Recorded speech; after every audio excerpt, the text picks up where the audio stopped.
Hebreos capítulo 2.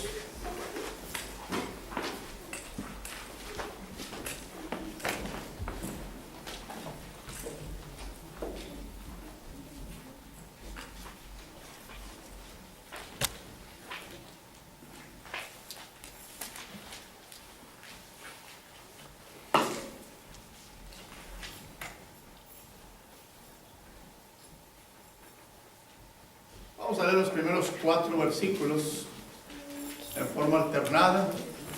Hebreos capítulo 2, versos del 1 hasta el 4. Yo leo el primero, usted lee el número 2 y así sucesivamente. En el 4 nos juntamos todos. Hebreos se encuentra en el Nuevo Testamento. Hebreos 2. Hebreos capítulo 2.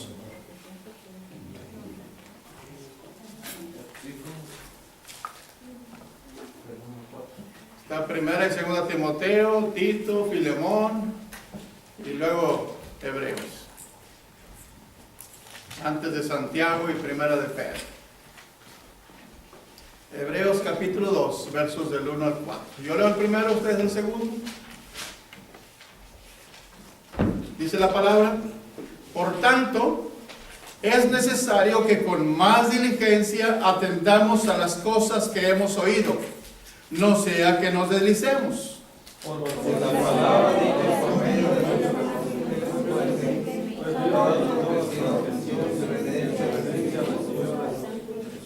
¿Cómo escaparemos nosotros si descuidamos una salvación tan grande, la cual, habiendo sido anunciada primeramente por el Señor, nos fue confirmada por los que oyeron, todos, testificando Dios juntamente con ellos, con señales y prodigios y diversos milagros y repartimientos del Espíritu Santo según su voluntad? Padre, bendito sea tu nombre. Gracias, Señor, por darnos la vida en este día. Y qué privilegio, Señor, que estar en tu casa podamos abrir nuestro corazón para escuchar tu voz. Es tu voz, Señor, no es la voz del hombre, sino, Señor, eres tú hablando a través de tu palabra a nuestros corazones. Padre, te pedimos perdón por nuestras faltas. Reconocemos que no somos perfectos. No somos fieles, Señor. No somos justos en nuestro trato unos con otros, quizás.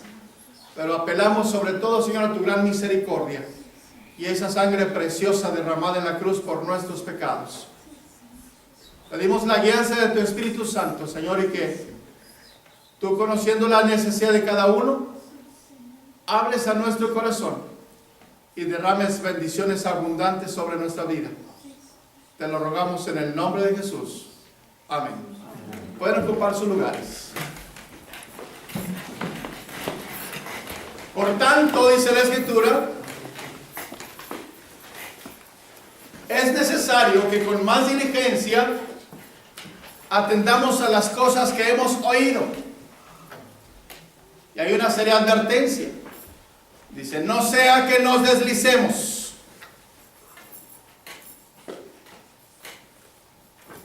Porque si la palabra dicha por medio de los ángeles fue firme, y toda transgresión y desobediencia recibió justa retribución, ¿cómo escaparemos nosotros si descuidamos una salvación tan grande? Mis amados hermanos, Dios ha puesto en nuestra vida su Espíritu Santo. Cuando le invitamos a entrar en nuestro corazón y lo hacemos nuestro Señor, nuestro Salvador personal, Él entra en nosotros e inicia una gran obra de restauración, una gran obra de transformación en nuestra vida.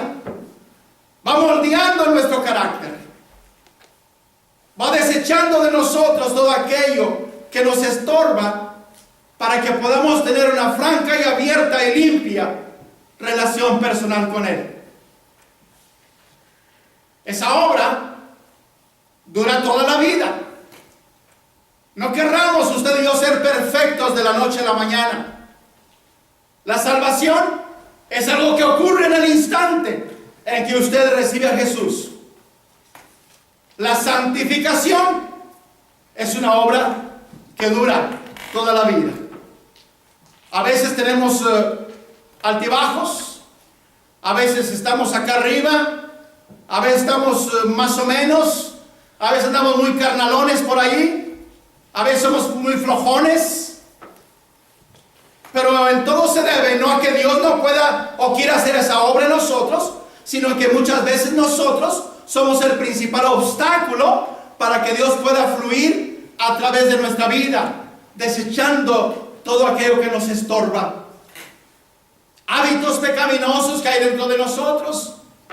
En la medida que rendimos nuestra vida al Señor, Él va desechándolos de nuestra vida. De repente nos damos cuenta que ya no fumamos.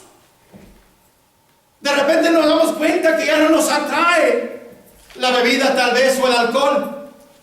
De repente nos damos cuenta que ya no necesitamos algo que procurábamos y que nos estaba autodestruyendo. De repente nos damos cuenta que hay cosas que ya no necesitamos en realidad y empezamos a ocuparnos de aquello que en realidad llena nuestra vida. Y es en ese proceso, hermanos, que muchas veces tenemos la tendencia a desligarnos de Dios, alejarnos de Dios. Algún problema o obstáculo que enfrentamos en esa relación personal con Dios, a veces nos obliga a alejarnos de nuestra relación con Dios.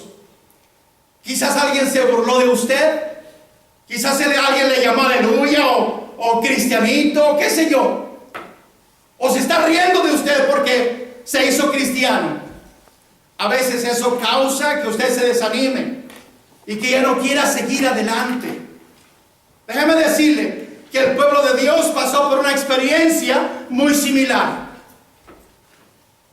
El escritor de la carta a los Hebreos nos narra esa experiencia vivida por el pueblo de Dios. La iglesia estaba bajo persecución. Los hermanos estaban siendo perseguidos. Ya muchos habían muerto por su fe. Ya muchos habían perdido sus bienes materiales, sus propiedades. Se las habían sido confiscadas. Ya no había tranquilidad en un mismo lugar. Iban a un pueblo, se iban a otro y de aquí para allá. Y ese estilo de vida les había cansado sobremanera. Ya no se sentían seguros en ninguna parte. Y pensaron, si el judaísmo es una religión legal permitida por el imperio y al que la practica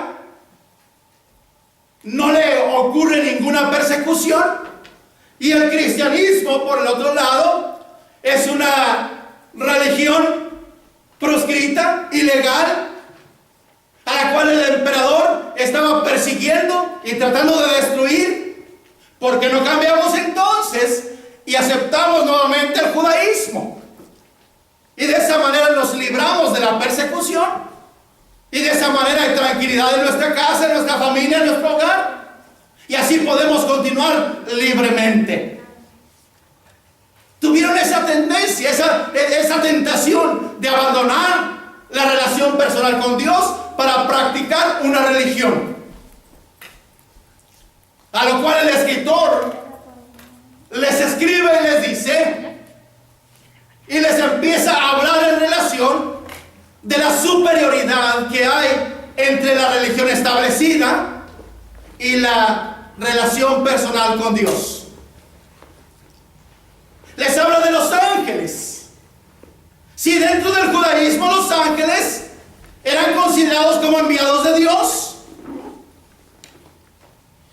los cuales la voz de ellos era un mandato que ellos no podían desobedecer, y habían considerado que esa religión era superior todavía al cristianismo, a lo cual el escritor les dice a estos hermanos que tratan de abrazar nuevamente la religión: Jesús, el Hijo de Dios, es superior a los ángeles, es superior a Moisés, a quien tenía como el máximo exponente de la ley judaica. Es superior a todas las cosas. Los ángeles son seres creados. Moisés fue creado, pero el Hijo de no ha sido creado. Él es eterno. Él es el creador de todas las cosas. Por lo tanto, al abandonar el cristianismo, están abandonando al dador de la vida. Están dejando la fuente de todo bien.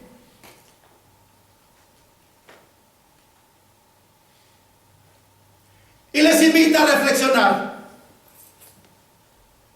Dice, por tanto, es necesario que con más diligencia atendamos a las cosas que hemos oído. Cuando usa la palabra diligencia, no hace referencia, por supuesto, a ese carrito tirado por caballos que está por ahí en un banco. Habla de diligencia, habla de algo que debemos seguir con mucho cuidado, con mucha atención, a la cual debemos dedicar tiempo, esfuerzo, razonamiento, qué sé yo. Que seamos diligentes en algo que hemos oído de parte de Dios. Y ustedes y hemos oído la palabra de Dios. Hemos aceptado a Jesús como nuestro Salvador personal y hemos aceptado el reto de vivir para Él. Y es importante que atendamos a esto que hemos oído, dice la Escritura. La vida cristiana es algo digna de tomarse en cuenta, algo digno de considerarse, y de considerarse con sumo cuidado, con sumo interés, con suma atención. Porque cuando nos descuidamos de ella, es que empiezan los problemas aparte. Cuando descuidamos la lectura de la palabra de Dios, cuando descuidamos la oración, cuando descuidamos el compañerismo, cuando descuidamos la asistencia regular a la casa de Dios, cuando descuidamos todas estas cosas, empieza a surgir dificultades en nuestra vida personal. Cuando quitamos nuestros ojos del autor y consumador de la fe, cuando apartamos nuestra vista de Jesús, es cuando empiezan realmente los problemas en nuestra vida. Pero vienen como consecuencia de no haber sabido oír, poner atención al propósito y plan que Dios tiene para su vida en particular. Es necesario que con más diligencia atendamos a las cosas que hemos oído.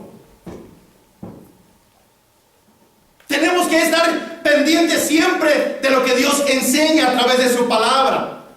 Y no solamente leerlo o meditarlo incluso, pero debemos estar dispuestos a ponerlo en práctica. Si usted está leyendo la palabra de Dios en alguna parte, en algún lugar, pregúntese usted de manera personal, ¿qué es lo que Dios me está enseñando a mí? ¿Qué es lo que Dios quiere que yo aprenda? ¿Hay algo en mi vida que yo deba desechar? ¿Hay algo nuevo que yo necesito agregar? ¿Hay algo que tengo que hacer? ¿O hay algo que tengo que dejar de hacer? Es decir, cuando estamos leyendo la palabra, Dios nos está hablando a nosotros.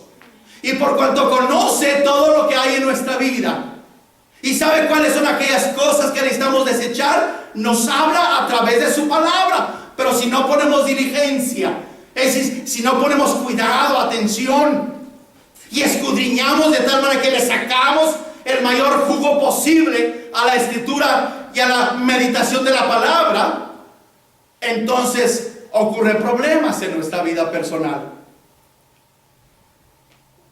Tenemos que atender lo que la escritura dice.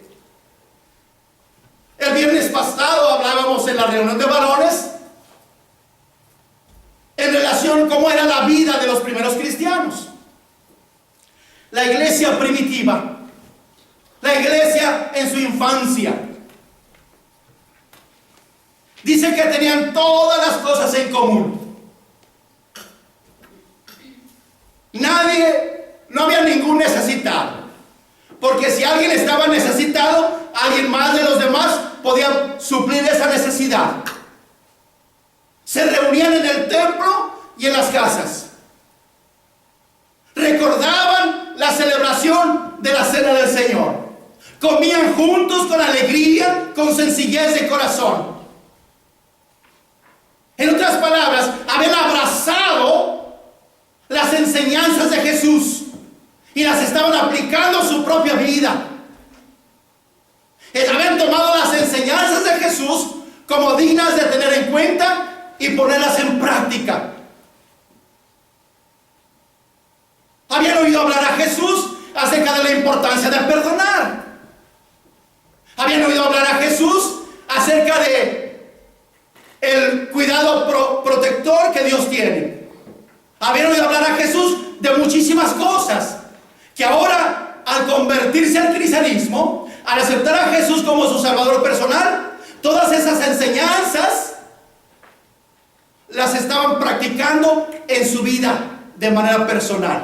Y ese es el mayor problema que en la actualidad, tanto usted como yo, podemos tener.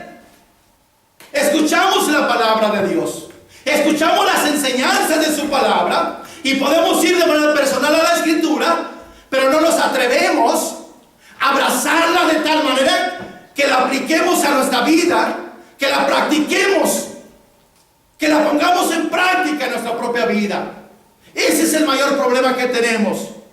Nos sentimos a gusto, nos sentimos cómodos, nos sentimos llenos de gozo, de alegría cuando estamos en la casa de Dios o cuando estamos reunidos, pero ya una vez que salimos de esas reuniones, como que hay algo que nos hace falta. Allá afuera también es importante que la gente vea quién es usted, que la gente sepa quién es Jesús y que lo conozcan a través de usted de manera personal. ¿Quién es Jesús para usted? Como en aquella ocasión el Señor le preguntó a los discípulos, ¿qué dice la gente? ¿Quién soy yo? Y empezaron a decir unos y otros. Pues unos dicen que tú eres Jeremías, otros dicen que eres Juan el Bautista, otros dicen que eres alguno de los profetas. Y dijo Jesús, pero ustedes, ¿quién dicen o quién piensan ustedes que soy yo? Ocurre la gran confesión de Pedro. Tú eres el Cristo, el Hijo de Dios viviente. Ah, bienaventurado eres tú, Simón, hijo de Jonás, porque no te lo reveló carne ni sangre, sino mi Padre que está en los cielos. Aquella declaración hablaba de una realidad que no podemos negar en la actualidad de nuestra propia vida, que Jesús es el Hijo de Dios. Si Jesús es el Hijo de Dios para usted, entonces usted tiene que hacer algo sobre ese particular, sobre esa creencia. Si Jesús para usted es cualquier persona, pues tiene razón de vivir como usted quiera. Pero si para usted Jesús es el Hijo de Dios, Jesús es Dios para usted, entonces su vida tiene que reflejar esa verdad. Y era lo que hacían los hermanos primitivos, la iglesia en el principio. Abrazaron de tal manera las enseñanzas de Jesús que la practicaban con su propia vida. Les vino la persecución, es cierto. Muchos murieron, pero nunca se atrevieron a negar quién era Jesús. Porque había un conflicto serio entre los cristianos y los no cristianos en aquel tiempo, porque el emperador romano era adorado como Dios y exigía a todos sus súbditos en el imperio que le rindiera adoración, y se hacía llamar Señor también. Y había ese conflicto entre los cristianos. ¿A quién vamos a llamar Señor? ¿Es Jesús Señor o es el emperador Señor? ¿Quién de los dos? Quien declaraba que Jesús era Señor, entonces se ponía toda la maquinaria romana en su contra. Muchos fueron sacrificados.